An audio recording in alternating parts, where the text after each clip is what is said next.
เมื่อยบ่ที่ต้องนั่งรอท่าจ่ายเงินประกันสังคมแบบสมัครใจปัจจุบันนี้ประกันสังคมมีแอปพลิเคชันเป็นของตนเองแล้วเพียงแต่ท่านพิมพ์คำว่าประกันสังคมแห่งชาติอยู่ใน App Store หรือ Play Store พร้อมทางติดตั้งลงในโทรศัพท์ของท่านเมื่อท่านเข้ามาในแอปประกันสังคมแล้วก็จะเห็นหน้าต่างเมนูการจ่ายเงินประกันสังคมสมัครใจหลังจากนั้นก็ป้อนเลขรหัสบัตรประกันสังคมของท่าน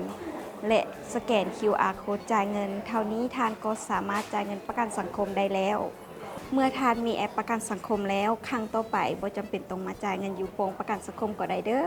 จ้าเข้าใจหลาย